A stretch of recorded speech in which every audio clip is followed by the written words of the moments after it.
like to call this meeting of Lakewood City Council for Tuesday, September 3rd to order. Madam Clerk, please call the roll. Councilmember Barth.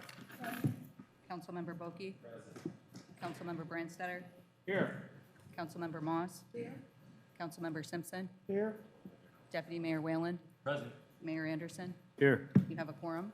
Thank you. Now would you all please rise with me in a moment of silence in honor of our men and women serving overseas, followed by the flag salute.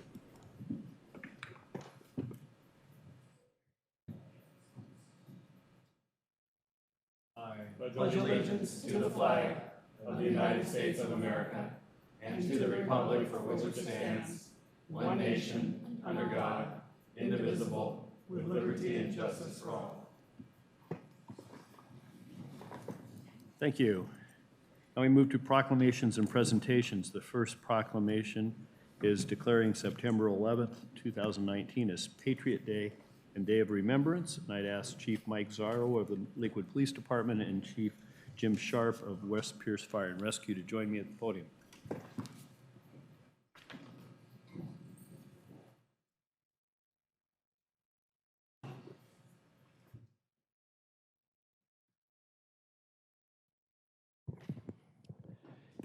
You know, for those of us of a certain age, it's hard to believe that we have young people who have now graduated from high school who weren't born on September 11, 2011. And most of this year's high school seniors fall in that category.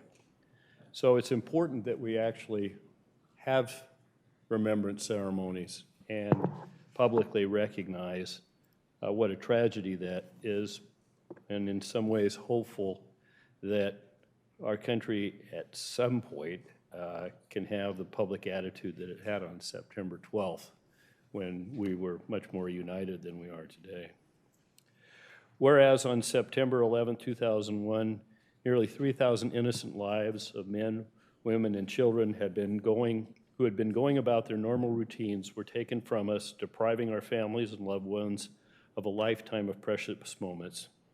And whereas in the years that followed, our capacity to love and to hope has guided us forward as we work to rebuild our nation more sound and resilient than ever before, and stood strong as one people, determined to further embolden our country's character with acts of endurance and strength, renewal and progress. And whereas the pain inflicted on our nation on September 11th was felt by people of every race, background, and faith, though many young Americans have grown up without knowing firsthand the horrors of that day, their lives have been shaped by it. And whereas the compassion that rose in the hearts and minds of the American people on September 11th still serves as the ultimate rebuke to the evil of those who attacked us, and whereas first responders who risked and gave their lives to rescue others demonstrated the unwavering heroism that defines our great nation.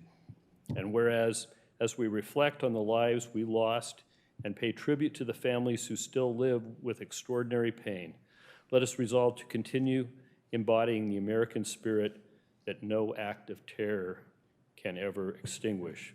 Now, therefore, be it resolved that the Lakewood City Council hereby proclaims September 11th, 2019 as Patriot Day and Day of Remembrance, and urge all citizens to observe a moment of silence in honor of the innocent victims who perished as a result of the terrorist attacks of September 11, 2001, and observe this day with remembrance in honor of those individuals. Proclaim this third day of September 2019, Don Anderson, Mayor. So, Chiefs, I'd like to present you with these proclamations and invite you to say a few words on behalf of your departments and your profession. Thank you, Mayor. Thank you, Mayor Anderson. And as Mayor Anderson said, and the proclamation said, you know, a long time has gone by since 2001. For many of us, it's a memory, a very distinct memory. A lot of us, I'm sure, myself included, remember where we were when we heard the news that we were attacked. And for some of us who weren't here, it's a footnote in history. But as we saw recently with the testimony in Congress on whether or not to fund the 9/11 Victims Fund. For many first responders and many victims of 9/11 or their family members, it's still their reality, and it's what they still live every day. And it's for them and for those folks who will never get beyond that and who will live that every day. That's who this is most important for. And for that, I want to thank Mayor Anderson and the council member for their proclamation. Thank you.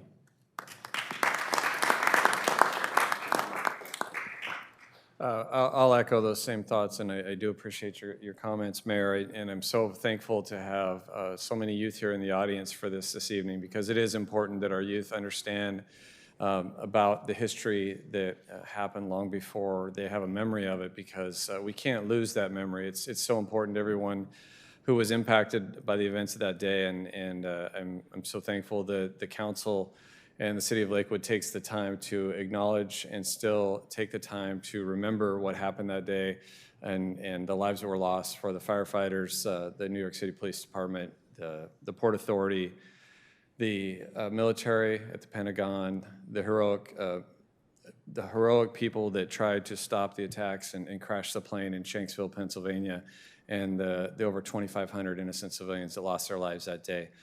It should not be just a footnote in our history. It should really be something that we remember and we're thoughtful of, and every year at this time of year, we really need to remember all those that we lost. So thank you very much.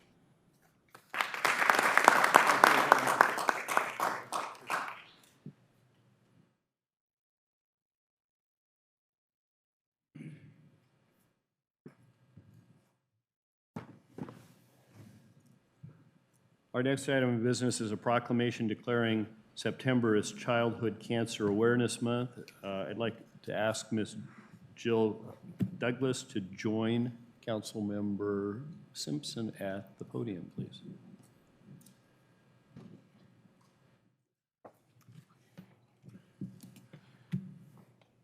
Before I begin to read this proclamation, I want to tell you a little story. When I come to City Hall on these Monday nights, I make it a point to talk to people. Mr. Spieth over there hears me every Monday night. Mr. Haugen, the same thing. And I also pick out people who are new here, 3 of whom are standing behind me. So I walked over and I introduced myself to these 3, and if I'm correct, the young lady to my far right is a survivor of cancer. The young lady, oh, sorry, I was almost going to call you that. No. This young lady is a spokeswoman for raising cancer awareness. And the woman standing beside me is their mother, who has seen all of this. So on that note, I would like to read this proclamation about this month. Whereas each year more than 300,000 children and youth under the age of 19 are diagnosed with cancer worldwide. And whereas childhood cancer is the leading disease-related cause of death for children in the United States, as well as many other countries, and whereas 2/3 of those who survive childhood cancer, like the young lady to my left, endure chronic health conditions from the toxic effects of cancer treatment, including secondary cancers and other life-threatening illnesses, and whereas the causes of childhood cancer are largely unknown, and whereas cancer treatment for children often differs from traditional adult treatments to take into account children's developmental needs and other factors, and whereas additional research is needed to understand which treatments are most effective for children, and whereas Layla Breckstrand is one of many children who have been successfully treated for cancer, and her family now volunteers to raise awareness about childhood cancer, and whereas Lakewood is a caring community that supports children and families, and now therefore be it resolved that the Lakewood City Council do hereby proclaim September 2019 as Childhood Cancer Awareness Month in the city of Lakewood, and encourages all citizens to learn more about childhood cancers and how they can support children with cancer and their families. Proclaimed this 3rd day of September 2019, Don Anderson, Mayor. Now, present this to you, and would one of you or all of you like to say something? Go ahead. I don't really have a lot to say. Pretty much he said everything, but just thank you for your support. It not only means so much to me, but to everyone affected. I know it means so much to my sister and my mom, and just everyone around us, every friend, every family member that has been affected by cancer. I just want to say briefly, like, to all of you young people who are here, I hope you really read those statistics, because I don't think people know what childhood cancer really is like, and I didn't know until I had a kid with cancer. And she was given a 10% chance of life and 3 to 6 months to live a couple times.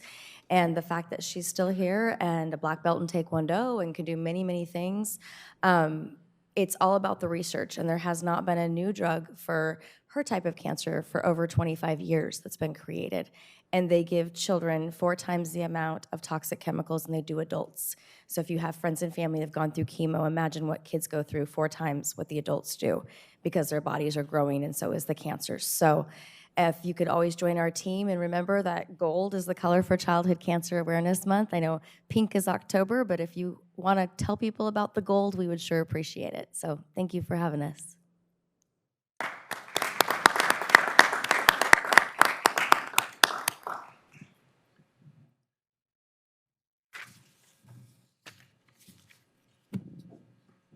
Welcome back.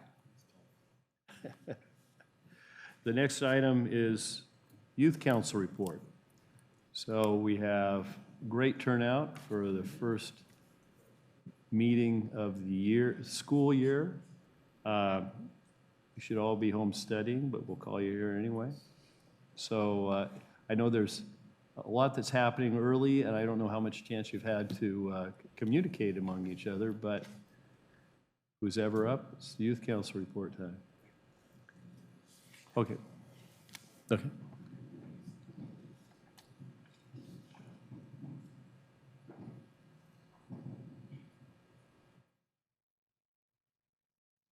Good evening, Council. As the rest of my fellow council members line up to introduce ourselves, as you guys know, today was our first meeting of the academic school year and for Youth Council. Today, we voted on sweatshirt sizes, which is sweatshirt designs and colors, which is a little undecided, so we will have a follow-up email poll. We also went through the other citizen groups, and we put Youth Council liaisons, which is like a fancy word, right, for us Youth Council members. Representatives for each one, going through on which other committee we would like to be a part of, and then also kind of just establish what norms and stuff like that would look like for following Youth Council meetings. Without further ado, I will start by introducing myself again, and then we'll follow. So I'm Lanice Kamak. I go to Harrison Prep, and this is my senior year there. Hello, my name is Dante Ost. I'm going to be a senior at Harrison Prep, and this is my 4th year in Youth Council. Good afternoon, Council. I am Brian Noel. I am a senior at Lakes High School, and this is my 3rd year on the council. Hello, my name is Jasmine Smith. I'm a junior at Harrison Prep, and this is my 1st year on Youth Council. Hi, I'm Sarah Wilton. I go to Harrison Prep. I'm a sophomore, and this is my 1st year on Youth Council. Hi, my name is Chloe Salazar. I'm a freshman at CP, and this is my 1st year at Youth Council. Hi, my name is Kira Buckmaster. I'm a freshman at CP, and this is my 1st year on Youth Council. Hi, my name is Jasmine Shepard. I'm a freshman at CP, and this is my 1st year on Youth Council. Hello, my name is Samantha Reed. I am a freshman at CP, and this is my 1st year at Youth Council. Hello, my name is Jukyung Kim, and I'm a senior at Clover Park High School, and this is my 1st year at Youth Council, so nice to meet you. Good evening, everyone. My name is Angel Lee, and I am a sophomore at Harrison Prep, and this is my 2nd year at Youth Council. My name is Josephine Kaiser. I'm a sophomore at Harrison Prep. This is my 1st year at Lakewood Youth Council, and thank you for the opportunity to be here. Hi, my name is Hank Jones. I'm a freshman at Harrison Prep, and this is my first year in Youth Council. Hello, my name is Abel Alvarado. I'm a freshman at Harrison Prep, and this is my first year in Youth Council. Hello, my name is Jesse Yadell. I'm a freshman at CP, and this is my first year on Youth Council. My name is Aiden Klusner. I'm a freshman at CP, and this is my first year on Youth Council. Hi, I'm Kyle King. I'm a freshman at CP, and this is my first year in council. Good evening. My name is Gloria Arauja. I'm a junior at Clover Park, and this is my first year. Good evening. My name is Kayala Purdy. I am a junior at Clover Park, and this is my first year in Lakewood City Youth Council. Good evening. My name is Yahara Gonzalez. I'm a junior at Clover Park High School, and this is my first year in City Youth Council. Hello, my name is Megan Duncan. This is my second year on Youth Council, and I go to Sumner High School. I'm a senior. Good evening. My name is Deanna Pangilinan. I'm a senior at Harrison Prep, and this is my second year on Youth Council. Hi, my name is Therese Pastu. I'm a senior at Curtis Senior High School, and this will be my fourth year on Youth Council. Hello, my name is Annette Ray, and I'm a senior at Bellarmine Prep, and this is my first year on Youth Council. And these are the faces of our 2019-2020 Youth Council. Any questions? Well, are there any questions? Don't go away. I'd like to commend you. There's a great participation in a wide range of schools, and so we're really excited to have you all here. So that you know us a little bit better, I'd ask the council members, starting to my far right with Ms. Moss, to identify themselves, tell these young people what high school you went to, and what year you were elected to city council. Thank you. I'm ready Hello, my name is Mary Moss. I went to school in Stewart, Virginia. It was Patrick Central High School, and I joined the council in 2009. My name's Mike Branstetter. I went to high school in Shorewood, Wisconsin, which is a suburb of Milwaukee. I was in the class of 65. And I was elected to the council in 2009 and began serving in 2010. My name's John Simpson. I went to Lakeview High School, Battle Creek, Michigan. I was elected in 2014, and in case you wonder, I graduated in 1970. I'm Don Anderson. I went to high school at Rogers High School in South Hill, the first graduating class, which was a long time ago, and I was elected to council in 2008.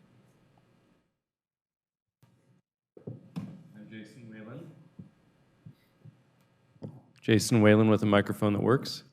I graduated from North Central High School in Spokane, Washington, the last class out of the old North Central High School in 1981. And this is my 10th year on the Lakewood City Council. Good evening to all of you and welcome. My name's Marie Barth, and I graduated from Aquinas Academy, which was the girls' school, and Bellarmine was the boys' school. That's how old I am. So I was elected to the Lakewood City Council in 2011 and began serving in 2012. Thank you. And I'm Paul Boke. You met me earlier. I graduated from Bellingham High School in Bellingham, Washington, class of 1980. Go Raiders! And I was elected in 2011.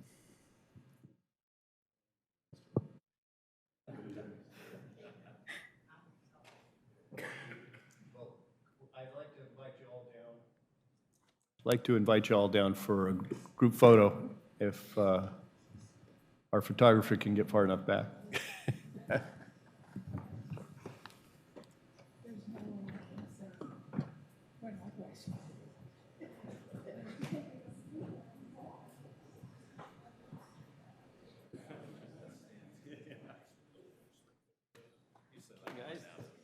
Welcome. Fun. Out of Greece, right? I'm the best dancer at St. Bernadette. Bellarminite.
We now move to the Clover Park School District report, and I see we have Director Paul Wagaman to brief us tonight. Good evening, Mayor Anderson and City Council. I'm happy to be here, and as you are, I'm encouraged by all the students here, and I thank our city for the vision. And I guess since we named a new school after Claudia Thomas, I think she was kind of the impetus for getting this going. So we're as you started the meeting off earlier this evening talking about history and some of the important things of that, it's always good to go back and say, why do we do things? And Councilmember Thomas and Mayor Thomas certainly cared about young people, just like our state constitution says, providing a basic education for our children is important, but learning some of the leadership things that they get to learn here are very, very important to get engaged in their community and make a difference. So I thank you for that opportunity, as they did. School started on the 28th. Kindergarten started today for the little guys. The other thing that's going to happen on September 18th, we go to the late start. I know some people get frustrated by the late start, but it's the one opportunity we have for our teachers to get their collaboration together so that they're prepared to teach our children all the things that they need to know. And we found that that's worked the best. That collaboration time for our teachers has made a big difference in our whole education process. The other thing that everyone's concerned about is school safety. One of the things we've just done is it's an anonymous reporting system. So you can call in. It's not managed by our district, it's managed nationally. And they will, when somebody calls in with, hey, they heard someone say something about a gun or a bomb or something like that, then they can report that. They can even report things as like, hey, this person talked about maybe harming themselves. So it'll go back there anonymously. You don't have to worry about being picked on or bullied or any of those kind of things. And it'll give us a chance to hopefully cut things off earlier and get the right people involved so that they get fixed. And it all has to do with Say Something, anonymous reporting system. And it's one of the things we've all learned in the military. If you see something, say something. It makes a difference. And this way you can say something now without having to have your name involved, and it'll get somebody from the district or the city involved quickly. The other thing that we're working on, our CELT program, Community Engagement Leadership Team, we talk about the 4 pillars. And this year, every one of our schools will be teaching one of the 4 pillars. And those 4 pillars are lifelong learner, collaboration, character, and leadership. So we talked a little bit about leadership tonight. Lifelong learners, when you go back at history and some of the important things, we're going to be Mann Middle School. That name won't be there. If you go back and look at the history of Alice Mann, pretty amazing woman that was in our community that made a difference in the whole education system. I was elected to the Washington State School Board Directors Association, and one of the things as part of that initiation, they handed me a big book, and somebody has bound all the minutes from Washington State School Board Directors Association. And it was interesting to go through that and see some of the things that Alice Mann did, and some of the problems that we're experiencing today are not new. They're very similar to what we have. So sometimes it's good to look at history and say, hey, maybe we're not as bad as some people think we are. We just got to work through it and figure out a new solution. The district has launched a new app or updated the app, and it allows you to look at your lunch menu, bus information, Skyward Access, which allows people, parents and students to communicate with their teacher. And so go ahead and look for that. We also want to make sure that you're looking at Twitter and our website. We have those things to try and keep everybody up informed. So we're trying to get information out. I don't know if you've seen our insight that gets mailed out to the community. From my perspective, that's much improved and very exciting. The last one, had 4 students starting across the front and just went through it. Even had a little pitch for the city in there, so I was encouraged by that. And I guess that's about all that I have today. Are there any questions for me? Questions? Mr. Branstetter. Thank you, Mr. Mayor. Thank you for your report, Mr. Wagaman. One of your colleagues who was here in May or June told us that there were significant investment planned over the summer in upgrading the security at a number of schools that were going to get new security infrastructure or systems. Did that go as planned, and what's the how much further do we have to go based on the district's plan for that? I don't have the specifics off the top of my head, but I know that many of the schools, Idlewild, there's the parking lot and the fencing system has been changed to try and limit the access to all our buildings through one entry point. Whether that's the right answer for the whole security thing, that's the approach we're taking at this point in time. So basically a fence, single entrance. We're trying to get most of the doors to get inside the building where you have to buzz in, and so somebody's going to see who comes to the door. And they have cameras at the door, so when you push the button, it sees you. Very much similar to the, you can get the new doorbells now that when you push it, you can see who's there. So that's what we're doing. Has it all been done? No, it's a continuing process, but many of the schools have a lot of things in place. And I can get a better answer for you on that. All right, thank you. Mr. Whalen. Do you have a sense on enrollment numbers yet? I do not.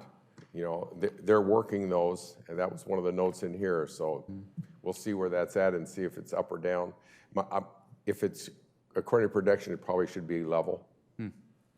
Yeah, I'm just interested because we've had a lot of new housing density created over the last couple of years. It'd be interesting to see if there are new families moving in or how that translates into new enrollment numbers. Those are one of the concerns. We're looking at districting or changing districts because of the new Claudia Thomas Middle School. Who's going to go there, who's not. There's rumors floating around about what they're trying to do. So those decisions will be made here real soon about who's going to go where and which schools are going to feed which high school. But that's what we know now. Anything else? Well, thanks for the update.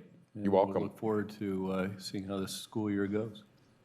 Well, we're lifelong learners. There's always things to learn, and when you see young people like these, it's very encouraging for our community and for us as a school board. So thank you. Thank you.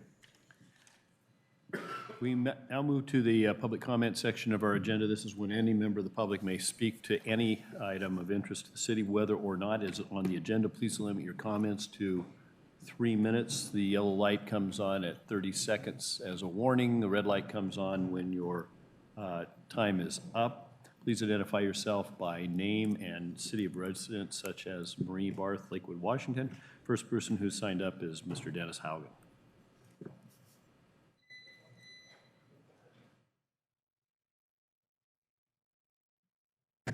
Dennis Haugen, Lakewood, Washington.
Thank you.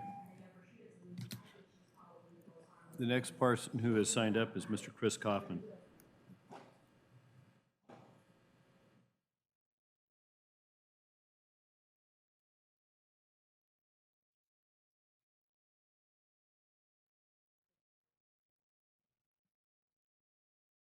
What?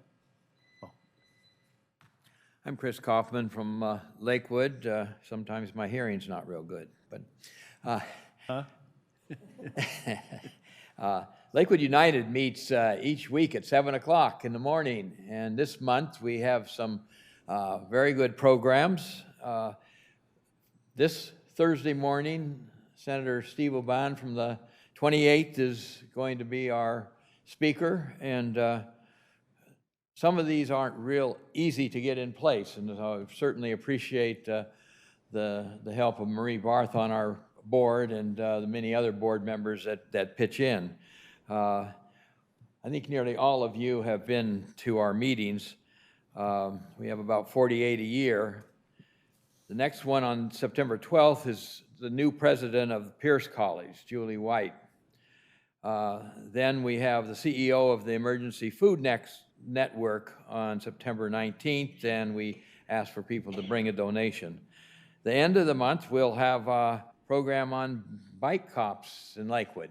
And so I just wanted to let you know that we're still going strong. It's Lakewood United has been going for over 40 years. Current format has about 48 programs a year. So just wanted to let you know. Thank you. Thank you. That's all the people who've signed up to make public comment, but that doesn't preclude you. If you wish to speak at public comment, please step forward to the podium. Is there anyone else who wishes to speak at public comment? Please step forward to the podium and identify yourself. Now, we are having a public hearing later. This does not substitute for the public hearing. You can make a comment and speak at the public hearing. But if your intention is to testify at the public hearing, that will be at a later section. My name is Andrew Toombs. I'm a U.S. veteran, served overseas. I was in formation in Gisken, Germany when the country was attacked. We are in a very serious situation that's being basically underrooting our establishment. I speak from a very sincere position. Anybody that's in law enforcement who knows what I've been through knows this is a pretty weird, pretty awkward set of circumstances. This is not very easy for me to speak on my behalf.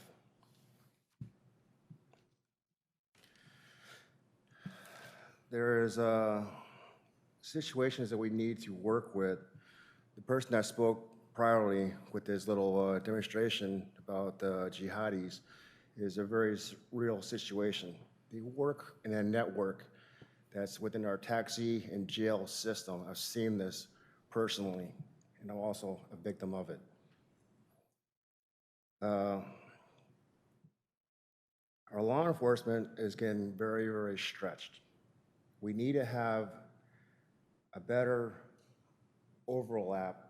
time overlap, because I've seen this when I was in Iraq, how they'll work with the timeline. It's the same criminal mentality. I'll work with the timeline to find that gap to make an insertion to cause damage. It's very serious. And also, from what I've learned my wrongful detainment in Pierce County Jail and Shelton Prison, and you can also look me up in the FBI records for information that I've turned in with the DEA about individuals who smuggle meth and heroin and also do human trafficking from Canada, our seaports, here locally. They're using these certain gray open areas that law enforcement itself has a very hard time trying to collaborate the information. We need to seal that gap immediately and work and do a retroactive work aspect of what's going on.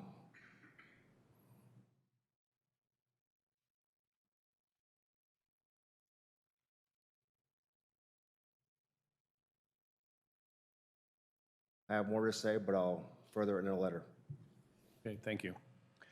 Is there anyone else who wishes to speak at public comment? Is there anyone else who wishes to speak at public comment? Seeing none, I declare public comment closed. We now move to the consent agenda, Madam Clerk. A, approval of the minutes of the City Council study session of August 12th, 2019. B, approval of the minutes of the City Council meeting of August 19th, 2019. C, approval of claims vouchers in the amount of $2,858,173.93 for the period of July 20th, 2019 through August 15th, 2019. D, approval of payroll checks in the amount of $2,473,144.05 for the period of July 16th, 2019 through August 15th, 2019. E, motion number 2019-47, authorizing the execution of an interlocal agreement with Clover Park School District for the purchase of fuel. F, motion number 2019-48, appointing Mark Terry to serve on the Public Safety Advisory Committee through August 6, 2022.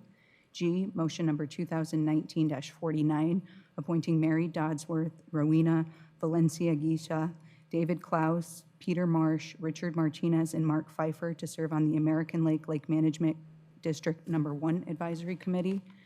H, motion number 2019-50, appointing John Mayfield to serve on the Community Services Advisory Board through December 15th, 2020.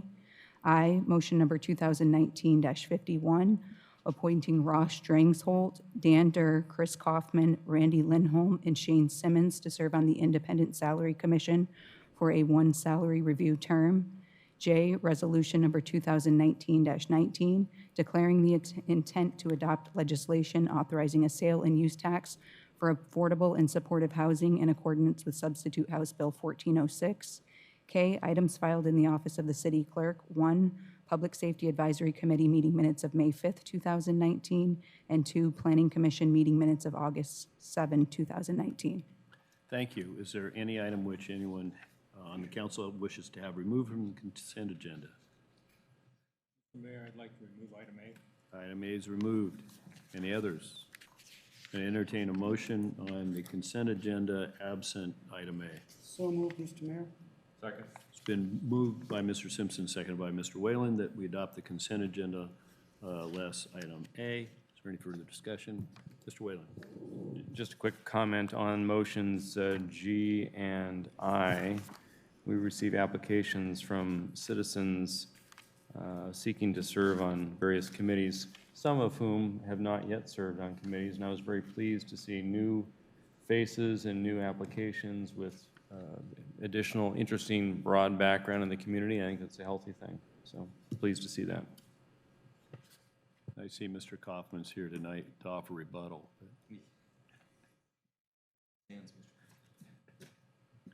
Any other discussion? All in favor, please signify by saying aye.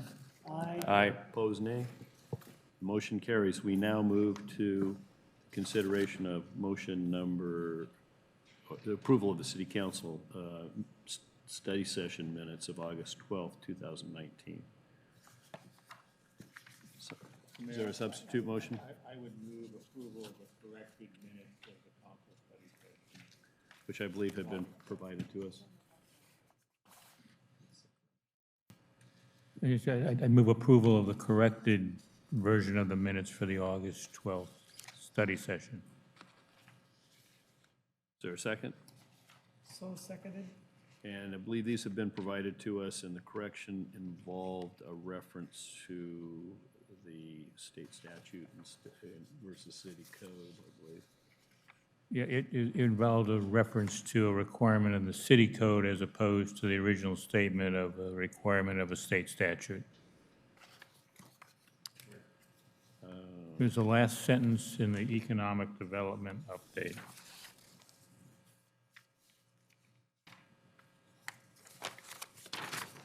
It's the last sentence of the first paragraph of the economic development update on page 2. Just the reference that was in the original agenda package referenced city code, and it was actually State House Bill. Yes, that's good. Yes. It's been moved and seconded. Is there any further discussion? All in favor, please signify by saying aye. Aye. Opposed, nay. Motion carries. We now move to the regular agenda, public hearings and appeals. Madam Clerk. This is the date set for a public hearing to consider the vacation of 87th Street right-of-way between Durango Street Southwest and Sound Transit rail lines. Thank you. For this, we have Mr. Sawatsky. Good evening, Mr. Mayor, members of the council. I'm Frank Sawatsky, Associate Civil Engineer with the City of Lakewood Public Works Engineering Department. Eastwood Development, LLC has submitted a request to vacate the undeveloped portion of 87th Street Southwest between Durango Street Southwest and the Sound Transit rail line. The unutilized right-of-way is located adjacent to property owned by Mr. Eastwood as noted on the vicinity map, which should be included in your packets. Eastwood Development proposes to incorporate 1/2 of this approximate 11,300 square foot section of right-of-way into their property, with the other 1/2 being incorporated into the O'Bannon property adjoining 87th Street Southwest on the opposite side of the street. The receiving landowners plan to utilize the land to improve access and storage capacity for their existing businesses. A property appraisal is not being required for this land because the right-of-way was acquired by Pierce County during the time period between 1889 and 1904, to which the city became heir upon incorporation. This land was originally dedicated to public use as I Street by the replat of Prairie Park, September 16, 1889, as recorded on page 75, volume 3, Pierce County Record of Plats. The right-of-way has remained unopened for public use for a period greater than 5 years. According to the laws of 1889 through 1890, Chapter 19, Section 32, which were in effect at the time, the right-of-way would vacate automatically on September 15, 1894. This vacation action is a pro forma to update official records. Therefore, staff is recommending the applicant pay zero cost for the appraised value to the city.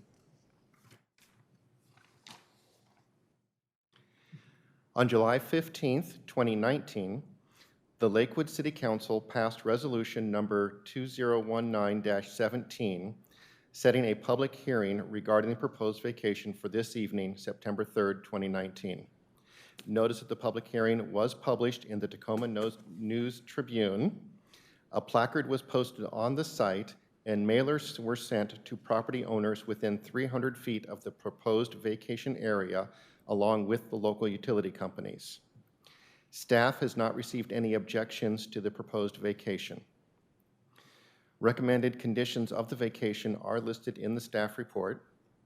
Staff recommends council hold the public hearing this evening, and staff will prepare an ordinance for City Council consideration at the next regular council meeting. Thank you. Thank you. I have a question for the city attorney. So in prior life, I represented a title company in situations like this and also represented private parties. And in both cases, it was my professional position, in one case endorsed by the Superior Court, that a vacation wasn't needed because of that strange fluke of law. There was about a 20-year window where if you didn't open it up, it reverted automatically. So this would be a title clearer. Mr. Mayor and members of the council, it is, of course, it all comes back to the lawyers, and it is the legal department's fault. We were moving a little fast and low on this, but you're exactly right.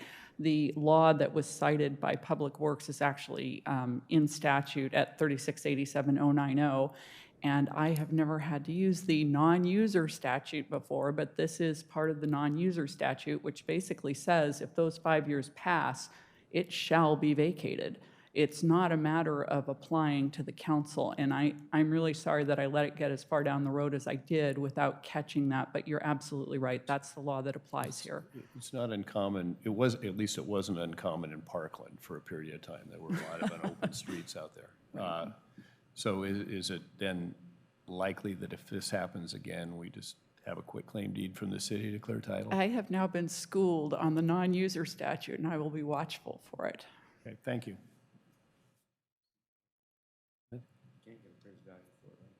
No, it was, yeah, it's, yeah, it should be insurable for those parties today because it vacated automatically 100 some years ago. Yeah. Mr. Mayor? Mr. Branstetter. Yeah. Could you translate the conversation you just had with the city attorney? Basically, do we have an action to take, or do we not have an action to take? The action will clear the title in the minds of the title companies and the owners of the property, but there really is no option. So there was a statute from 1889 that said if you platted property which happen quite often, so you dedicate a road.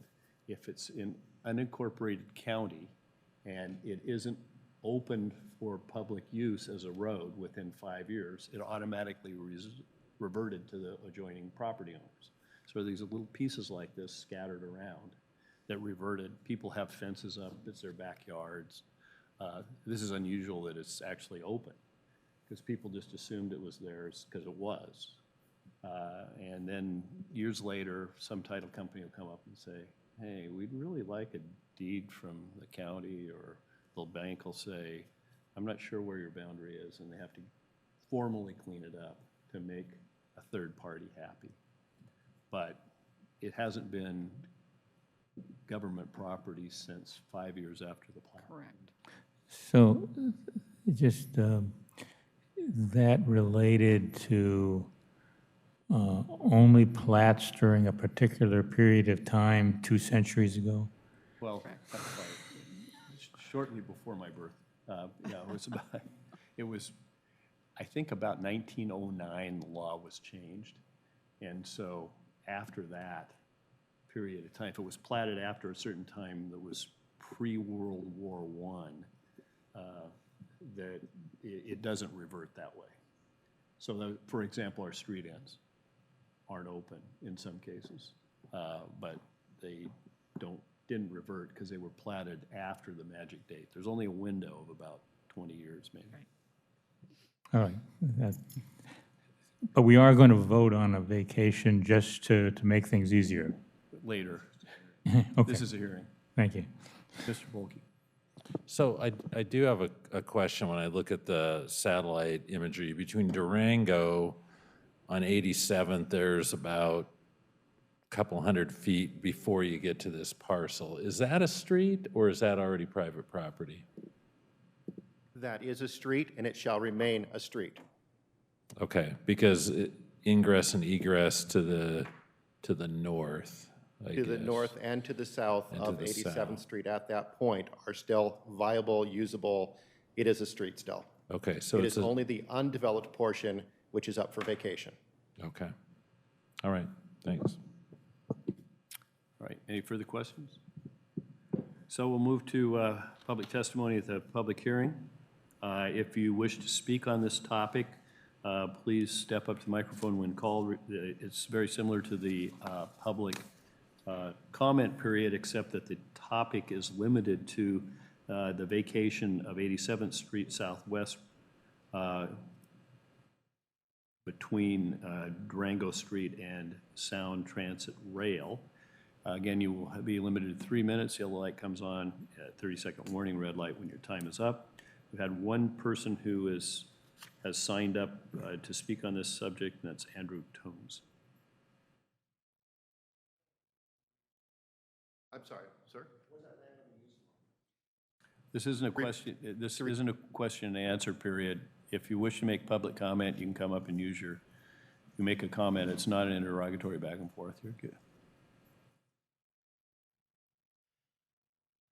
What's this particular land going to be used for? I spent a lot of time on the streets after being wrongfully incarcerated. I learned quite a bit about how certain movements happen. And the transit system is a very serious issue. It's a very serious issue because that's how the shufflers, the hustlers, and whoever else, I'm sure our Lakewood Department, sheriffs and Pierce, and whoever else, the FBI, DEA, work with to try to filter out. Piece of land can do a lot of growth for what? I want you to take a very good look, if you can, at the actual train wreck for the Amtrak, L-A-B-R-A-T and K-H-A-T. When I was in custody wrongfully for about a total of 1.5 years of my time, I learned from an individual who's from Yemen that K-H-A-T is an actual leaf that can make methamphetamine. Now the B-R-A-T, I don't really understand what that kind of acronym would be. Spending my time wrongfully, which I'm trying to turn around here to enlighten you, about the serious issues of how this underground network works. An acronym for a rhythm, basically. So I'm thinking BRAT is a Brothering Root American or America team. And LA is for the.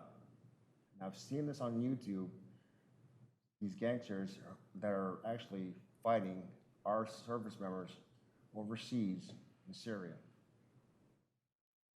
When I get the chance to forward and download this, I'll bring it to Officer Zaro so it can be brought forward to the council.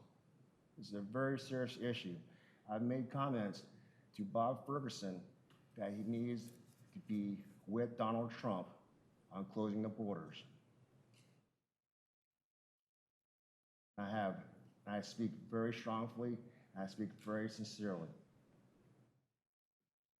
I was given a book when I was in Shelton Prison during the time that they had the computer glitch called Deal with the Devil by Peter Lance. Chapter 38 is a very, very interesting chapter by Peter Lance. It talks about organized crime, about how the 4 hijackers came into America through Canada and Washington State. My ex-wife used to work in the Westin hotels. Our special operations found blueprint diagrams in Afghanistan. Thank you. That's all the people who've signed up to speak at the public hearing. Does anyone else wish to speak at public hearing? Does anyone else wish to speak at public hearing regarding the vacation of a portion of 87th Street right away between Durango and Sound Transit Rail? Hearing none, I declare the public hearing closed. We now move to unfinished business. Is there any unfinished business to come before the council? No, Mayor. Any new business to come before No, the Mayor. council? We would move to reports by the city manager. Thank you, Mayor, and good evening, council. First, I'd like to ask City Attorney Heidi Wachner to give you an update on the negotiations we are currently underway with the Nisqually tribe regarding jail services. Good evening, Mayor Anderson, members of the council, Heidi Wachter, City Attorney, and I have been assigned to this Nisqually jail contract for a few years now, and we have had sporadic meetings with the Nisqually, and I hope that what you see from the memo is that things have shifted bit by bit as we've been negotiating with them, and one of the concerns that the legal department has is it appears in this collection of smaller jurisdictions that have contracts with the Nisqually, we're sort of first up to bat, and the Nisqually have been consistent in one regard, and that's saying that they want their contracts to become standardized. They have offered at one point a set of numbers that went up increasingly every year, and right now what they're offering is something they're calling all-inclusive, but all-inclusive, it's like so many come-ons that you see. All-inclusive doesn't really include everything. It includes some medical. We haven't really defined what that medical is that would be covered, and if you look even at, and we were just looking today at Ms. Krause's impeccable financial accounting, and it shows, I think it was January and March, 4 figures just for medical on a couple of our jail bills. So the city is not ready to sign off on something that is that tenuous. I will tell you that we are in collaboration with Steilacoom and Lacey and Tacoma. My understanding is that the big dogs, for lack of a better word, are DOC and Tacoma. As they go, so will we all.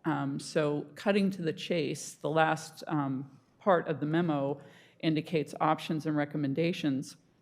I don't recommend that we just race to the finish with this negotiation. It's not that kind of a situation.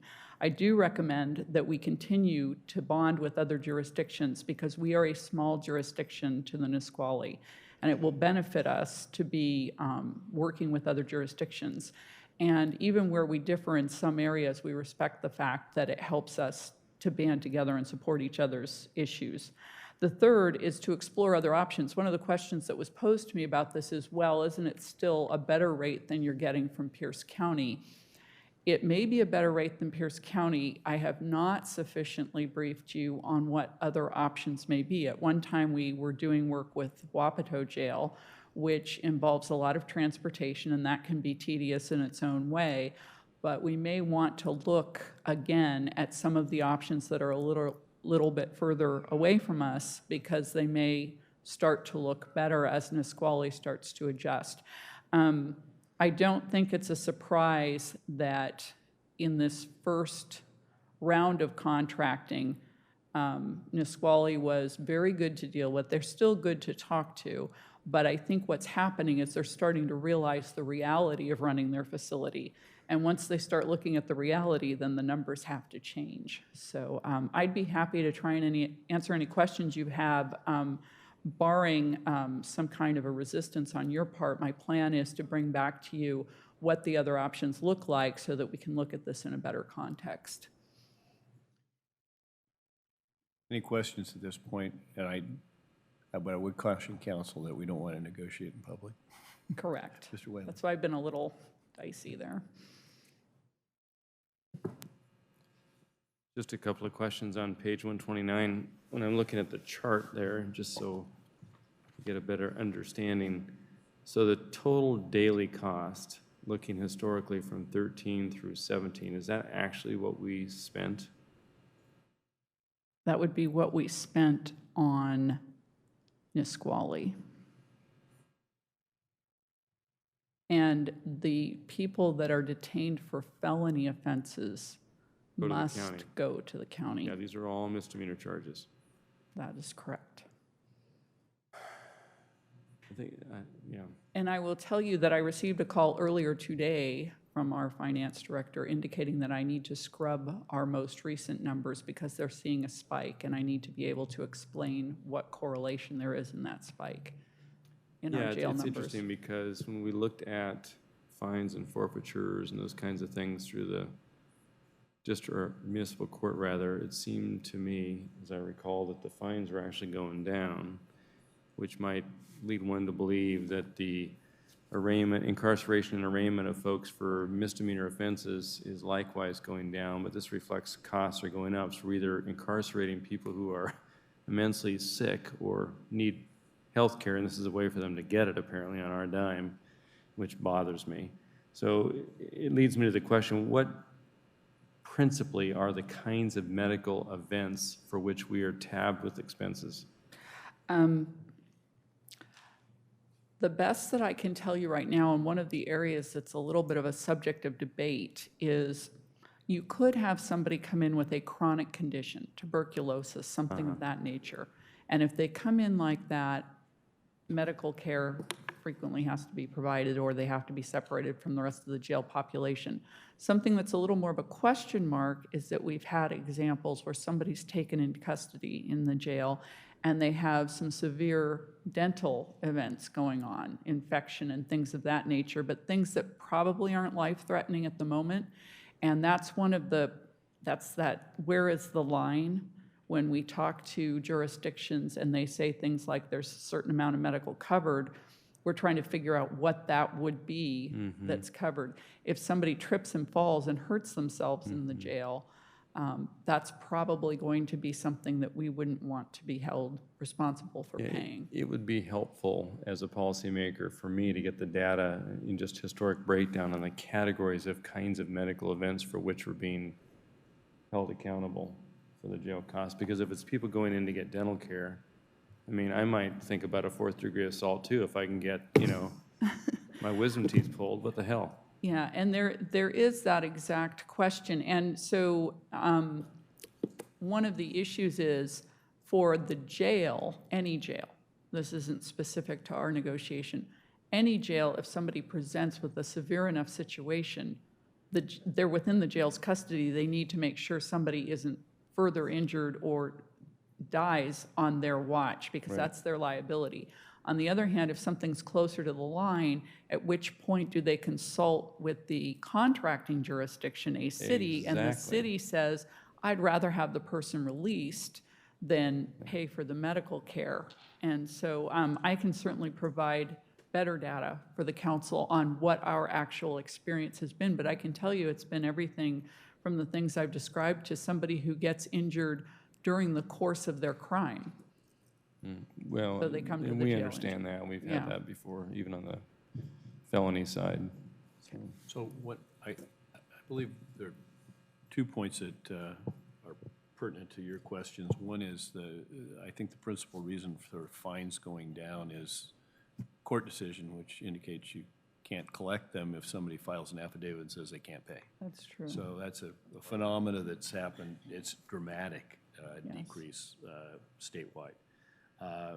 One of the expensive elements of medical care is people who need antipsychotic meds, and they're entitled to their medication provided by the incarcerating entity while they're in jail, and even a bridge when they get out. And that's the result of court decisions. So Do we ever try to recoup anything we do against private health insurance if they have it? private health insurance excludes coverage if they're incarcerated. And that could be a subject of state legislation. That's state medical insurance regulatory matter. Any other questions? Mr. Branstetter. Thank you, Mr. Mayor. Just walked around. I have a couple of questions on page 128 of my packet, which is the second page of your memorandum.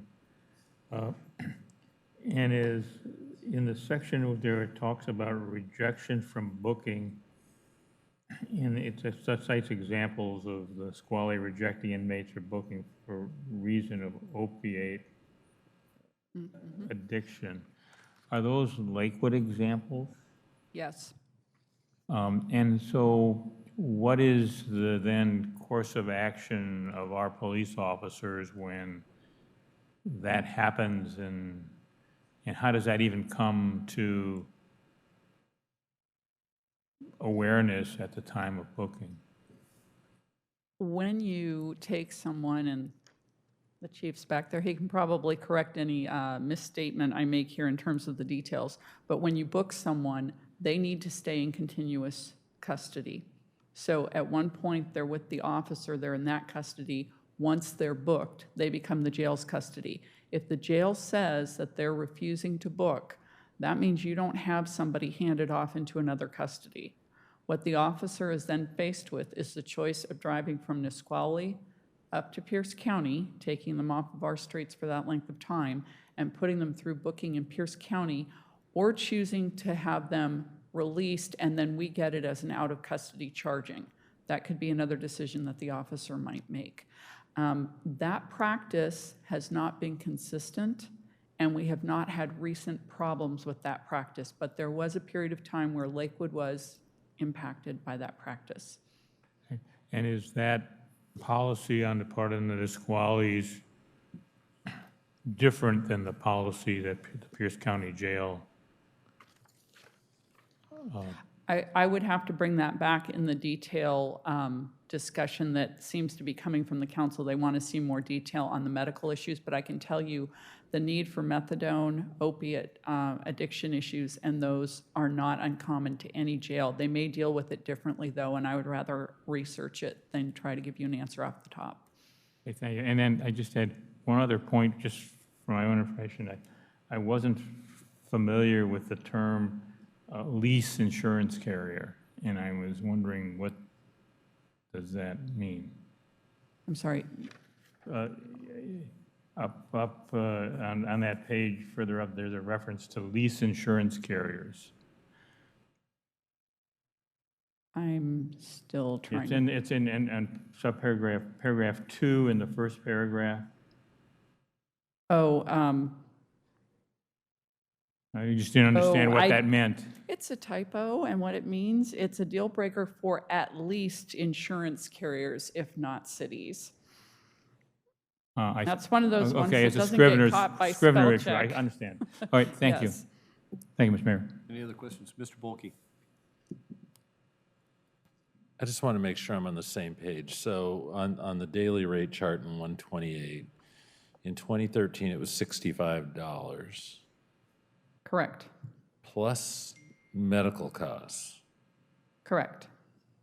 Okay, so. Plus booking. Plus, they charge a booking fee.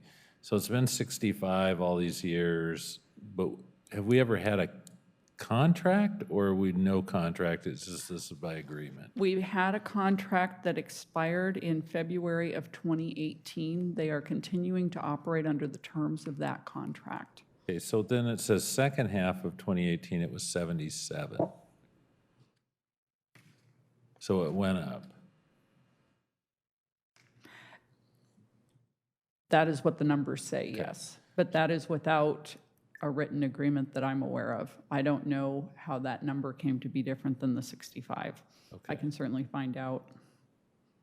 So our total amount that we paid out to the Nisquallies actually fell, it looks like, in 2018 from 553 in 2017 to 345 in 2018. But I think we used the county more last year for one reason or another. One reason we have high usage with the county relates to the felony association. Some folks that are charged with just misdemeanors also have felonies, or they have warrants. And anytime there's a felony involved, we don't have options as to where to take them. Okay. So now, and then in 2019, they want 80. No, not correct. That is if we stuck with one of their offers, it would go up like that. Their most recent was this all-inclusive that includes the booking and medical, which remains undefined. Which is 95.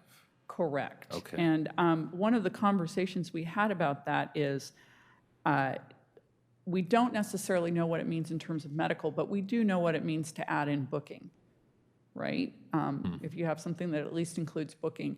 And in our quick look at it, and it's not thoroughly scientific, but we tried to look at how often are we booking people in, how many days do they stay, that type of thing. It doesn't pay off. It's not the bargain that it might appear to be to roll it all in one. Because we have the county out there that charges a very similar rate. Correct. Okay, so the medical side, do we have very good information? It doesn't sound like we do, but I'm going to ask good information about what level of care they provide on site. Because at the county, they contract out, so it would be, I think there would be a pretty good, at least you would have some protocols as to this is what we do, and this is when we would ship out. So for the Nisquallies, of course, the hospitals are closer, but for the Nisquallies, do we know what level of care they provide within that, and at what point they triage this and say, we're sending this person, I presume they send them to Olympia? Yeah, Councilmember Boki, you've actually hit on something that we were talking about a little bit earlier, and it was this notion that this is a newer facility and they're sort of learning what it means to be a jail. And they are trying to ramp up what they have on site. Whether that can reach the level of service that we get in that regard with Pierce County is another question, but we feel that that's part of the cost driver. We're still not sure we know exactly where the line is because they're just getting into that level of service, whereas Pierce County's been doing that level of service for an amount of time, and they've had time to sort of dial where they're going to go and where they're not going to go. Any other questions? Well, we will wait with bated breath. For Yes, it looks like I have some homework. Thank you. Thank you. Mr. City Manager. Thank you. Next, I'd like to invite up our Planning Manager, Tiffany Spear, and Community and Economic Development Director, Dave Buer, to review with you kind of the final draft letter that we reviewed with you last week from the City of Lakewood that will be sent to the Puget Sound Regional Council regarding this body's comments on Vision 2050, and I understand a hard copy will be provided to you. Thank you, and good evening, Mr. Mayor and members of the council. Tiffany Spear. So this letter is reflective of the conversation that was had at the last study session. If you recall, this is the Vision 2050 draft that's open for public comment right now. There's a letter that was provided to you in draft form from PCRC, Pierce County Regional Council, and then there's also the opportunity for the city of Lakewood to do its own letter, and that's what this is. So I'll just walk very quickly through it. Please stop me if you have any questions. At the beginning, there is just a couple of paragraphs saying that the city of Lakewood does support the PCRC letter's content, and then emphasizing the jobs, housing, balance discussion within that letter, if you'll recall from the conversation. And then there's also in the second paragraph talking about you need to be right-sizing jobs and housing within all of the 4 counties of the PSRC geography. The next is some concepts that were raised initially in Lakewood's letter regarding the environmental impact statement relating to the interlocal agreement, mission statement, and the 2009 bylaws for PSRC, emphasizing the fact that it is intended to be a bottoms-up, not top-down entity. But in fact, what's going on with Vision 2050 is it's moving even further away from that role. And you'll see the proposed regional actions on page 2 of the letter highlighted for regional equity strategy, regional housing strategy, 4-part greenhouse gas strategy, and then open space planning. These are all not just policies, but they're flat out actions that are proposed in Vision 2050. And so citing those bylaws and mission comments above, there's just some question and criticism about where PSRC thinks it has the authority to suggest such actions, particularly the stuff that's being assumed will be carried out by counties and cities. There's also discussion about what equity means per the discussion that you had at your study session, and particularly comments from Councilmember Boki. So that's on page 3. And then there's the comments at the bottom of that page regarding the growth strategy and how growth would be distributed among the various geographies within Pierce County between metro cities, aka City of Tacoma, core cities, which includes Lakewood, high-capacity transit communities, urban unincorporated area, the rest of the cities and towns, and then the rural area. And then on the back, page 4, you'll see comments regarding military installations and the support that Lakewood is voicing for having major military installations recognized in PSRC's Vision 2050, but also the suggestion that the mayor raised about correcting the active duty and civilian personnel language to make sure that all of the military personnel are recognized. And then finishing with the discussion about infrastructure planning and how that is fundamentally different for a city that does not own its own utilities versus those that do. So unless there's any changes, this is what would be coming forward from the city, and we would submit this on your behalf before the deadline of September 16th. Questions for Ms. Spear? Will anyone listen? All right, thank you. Thank you. A lot of good work in honing this. Thank you. Back to you, Mr. City Manager. Got a few more updates for you, Mayor. Your Planning Commission's going to be pretty busy in September. They will be holding a public hearing actually tomorrow evening regarding Title 18A, the proposals, along with some other minor updates to some accompanying titles within the code in support of that. They are then going to be hosting a second public hearing in 2 weeks from tomorrow on September 18th, and that's in regards to a zoning map amendment affecting what used to be the former Fort Steilacoom Golf Course over by Western State Hospital, and the request is to rezone that from OSR2 to OSR1. Also, the 2020 comp plan amendment cycle is underway, and private property owners have until a week from Friday at 4:30 p.m., which is September 13th, to submit proposals. I just wanted to confirm that Friday, November 1st would be a good evening to have dinner with the Tutu Lancer Brigade folks over at Thornwood Castle. I think that's what I heard last week.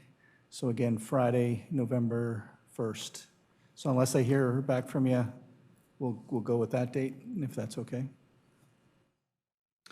Our communications manager, Bryn Grimley, and her team are moving forward with the imaging campaign. Last week, they were out and they got a number of videos and good shots throughout the community.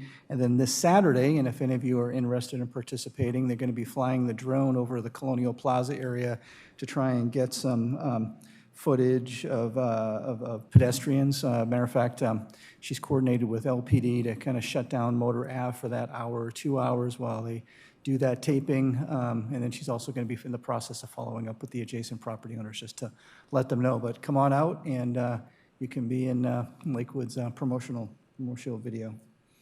On Friday evening, the police department is going to kick off their Citizens Academy. We have 20 citizen participants. They all passed their background check, so that was good. They're all getting a T-shirt.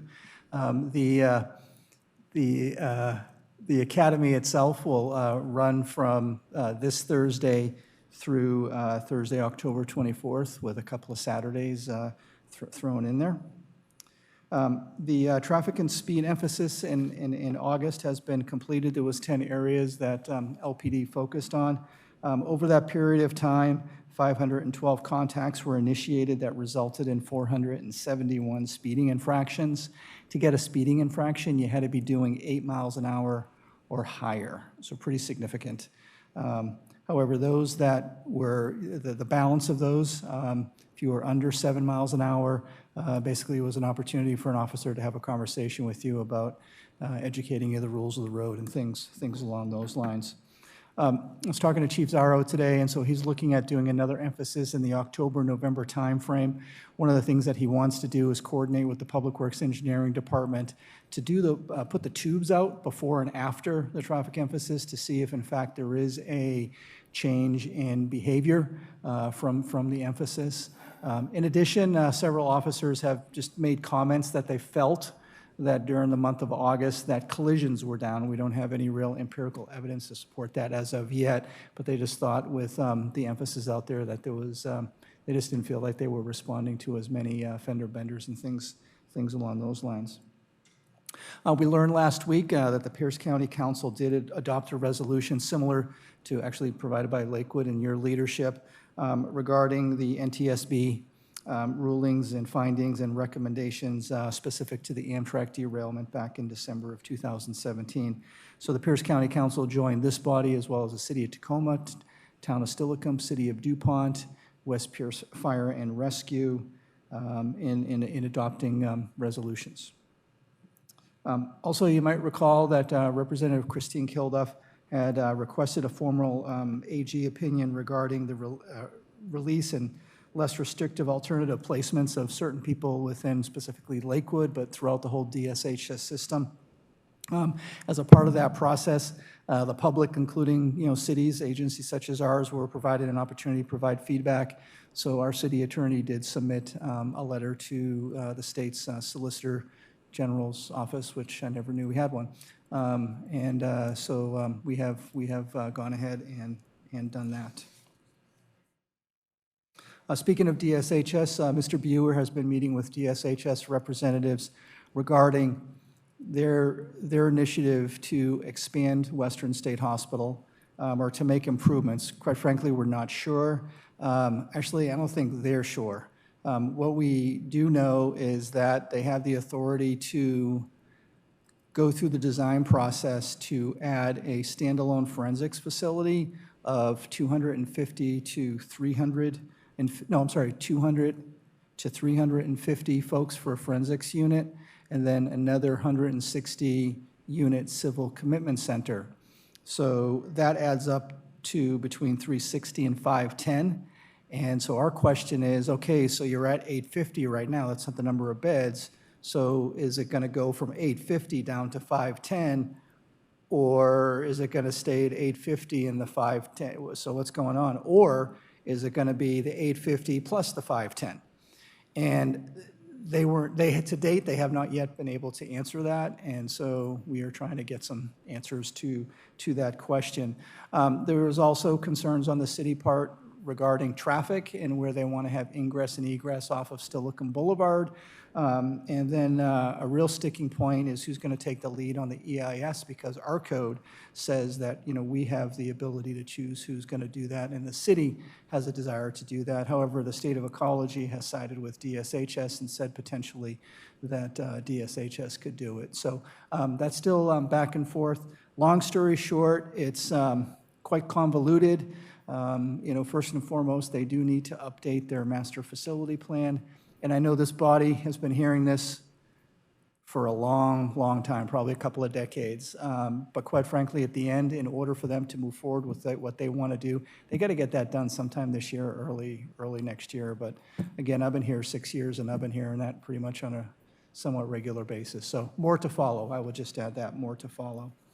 On the legislative front, we've been working very closely with the Association of Washington Cities on a couple of things. One is looks like there could be some marijuana legislation introduced this session. One of the items is increasing the number of marijuana retail stores based on what they're calling social equity, so people who are veterans or women or folks of color. And even though we don't have retail marijuana, it's not allowed in Lakewood, we are going to take a look at that and provide feedback and input on that proposed legislation or the draft legislation. We're not quite sure who's going to introduce it. The other part of that is that there's interest from the legislature to increase access to medical marijuana via home delivery. And so we're going to take a look at that language and provide feedback and input to AWC as well. And regarding the number of retail outlets, you might recall just a couple of years ago, there was a maximum set by the state legislature at 2. Though certainly cities could go to 3 or 4 if they wanted, but now there are some cities that have, they're moving into the double digits. So I don't know if that's unintended consequences or what's going on there, but I also know that there's a pretty significant surplus of the actual marijuana product itself that's being produced by, state licensed producers and stuff. So again, more to follow on that. We are going to keep a close eye on it and provide our feedback and input to AWC. Another, and this is one that you're very familiar with, is Essential Services Facility. And so again, AWC has got wind that DSHS is looking to introduce legislation on that. So we have provided the typical feedback, can't be in residential zones. We kind of had, actually, our assistant city attorney, she put together a laundry list of items. Adult family homes can't be in residential areas, can't be formerly adult family homes. They need to be looked at like commercial uses, need to be accounted for accordingly. Cities need to have local zoning authority. Kind of, again, the usual that this body has heard in the past. And then as far as your calendar goes, September's kind of a busy month. This Friday, over at the McGavick Center, Partners for Parks is going to have their bingo evening. And then a week from Wednesday is the 9/11's Remembrance Ceremony at 11:45 a.m. right out front here. That same weekend, got a couple things going on. Of course, we have the Colonial Plaza grand opening and ribbon cutting event. I do want to recognize our communications manager, Bryn Grimley, who's doing a fantastic job in just getting the word out about this event. We will also have 2 of our legislators from the 29th Legislative District, Senator Conway and Representative Morgan. And then we have not yet heard back from Representative Kirby and Representative Sawyer, or former Representative Sawyer, who was in office at the time that this money was secured, the state's contribution to this project. Also, Congressman Denny Heck will be there as well and making some comments. So we're pulling all of that together, so it should be an exciting event. And then also that Friday, Saturday, and Sunday, the Lakewood Film and Art and Book Fest is going to be occurring over at the McGavick Center. And again, they got some pretty cool, wicked awesome movies and things like that. On that Saturday morning from 8 to noon on the 15th, there's going to be, I don't know if this is the first time ever, as far as I know, it's going to be a half marathon in Lakewood over at Fort Stilichon Park and into the Oak Brook neighborhood, sponsored by Tri Athletic Events. They're also going to have a 5K if you don't want to run, or in my case, walk a half marathon. And then they also have a 1 mile kids run, and that'll be from 8 in the morning till noon. And then finally, September 19th, which I believe is a Wednesday. Thursday. Tuesday, is it a Thursday? Thursday. 12535 Bridgeport Way, 5 to 7 p.m. The grand opening of what we have been referring to as the Fur Acres apartment complex. They have rebranded it to Wellstones Apartments, so they're going to have their big grand opening from 5 to 7 p.m. So, and I just know on a personal note, that was the first developer team that I met with when I became the city manager in my first week on the job. And so they took them a while, but they finally get there. And so again, they're going to have their grand opening from 5 to 7 p.m. on Thursday, September 19th. And I know this body's all invited. We did put it on your calendar. So that's my report. Questions for the city manager? Great, then we'll move to council comments. Ms. Moss. Thank you, Mr. Mayor.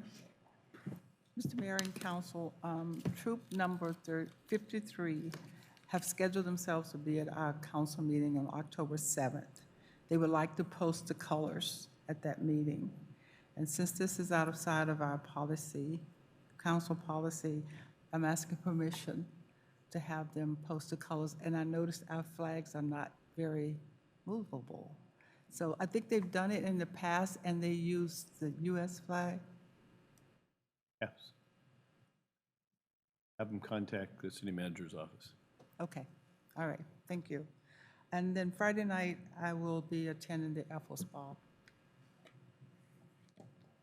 Right. Mr. Polkey, Mr. Branstetter.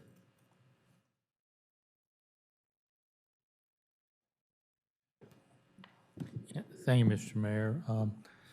On the 5th,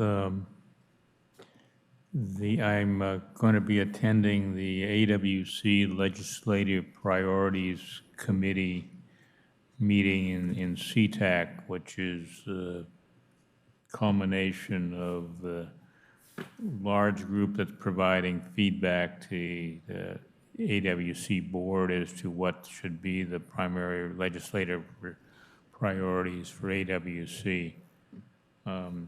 So I'll be representing the city at that, to do that.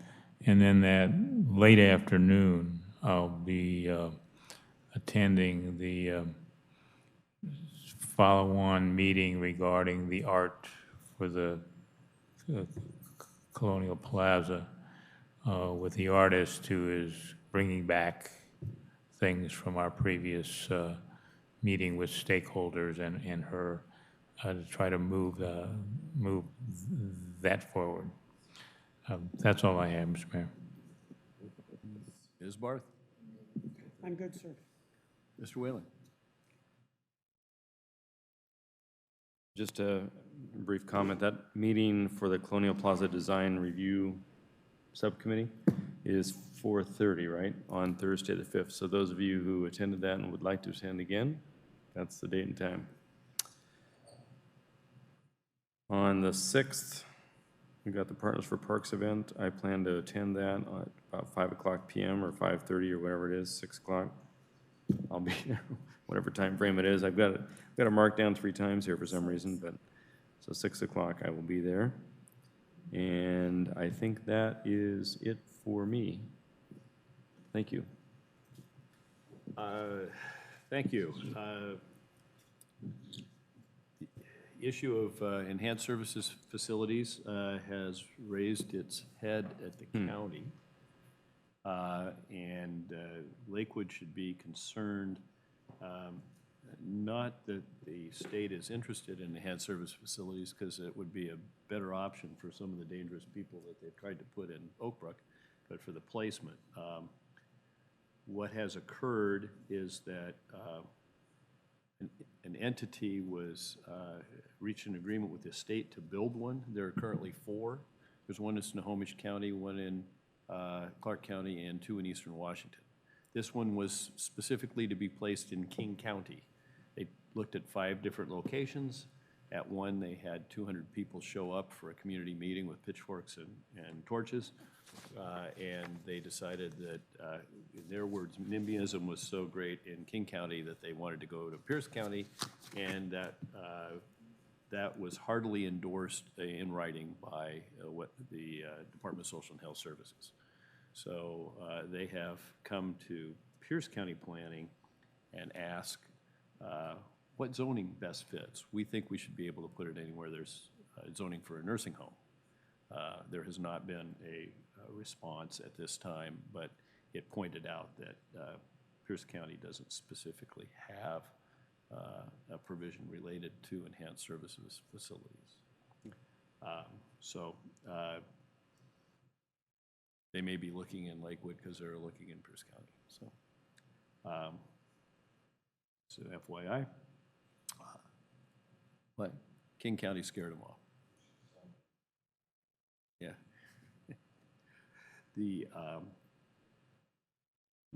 On Wednesday, Mr. Caulfield and I had lunch with the new Garrison Commander, Colonel Sky Duncan, and Tom Knight. It went well. We kind of briefed him on what Lakewood and South Sound Military Community Partnership did in the area, and how we've endeavored to cooperate with the base and act in concert with them to do good things for both sides of the fence. That seemed to go very well, unlike the meeting later in the day where Mr. Caulfield, Mr. Brewer, and I met with Dr. Anthony Chen and the Deputy Director of the Pierce County Health Department, Nancy Sutton. It appeared, and instead of wanting to discuss our issues, they were going to give us a litany of their agenda.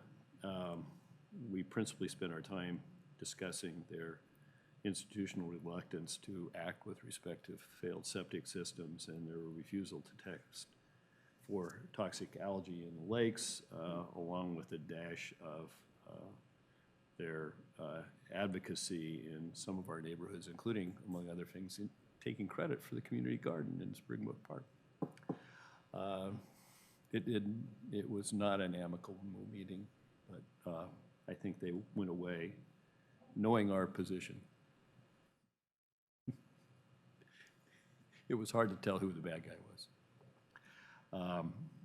But Mr. Brewer is following up with them concerning Carwan Village and the fact that there were 20 failed septic systems in Carwan Village that they did not report to the city of Lakewood. And they did pretty indirectly, but pretty clearly indicate that they don't want to act because it might put somebody out of a residence.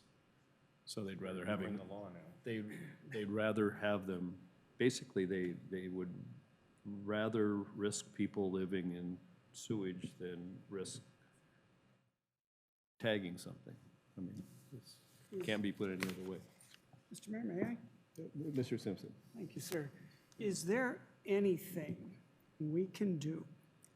And I'm reminded of the moratorium we passed on adult family homes that certainly caught a lot of people's attention. Is there anything like that that we can do in this situation to catch some attention? In other words, make lunch pay for itself?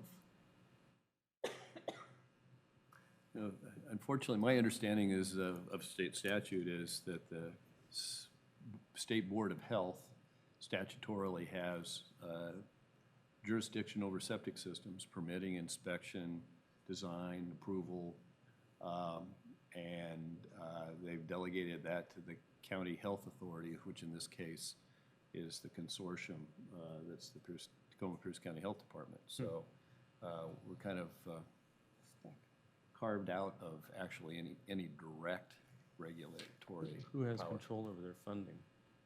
The City Council of Tacoma and the Pierce County Council. They have those two contribute, and then it's supplemented by grants for particular projects. Going back to what you said about they've carved this out for themselves, then there's nothing we can pursue from a point of public health? Because it would seem to me the public's health now is at risk. Therefore, Well, no, it's his answer. Thanks, Paul. they will tell you that's their responsibility.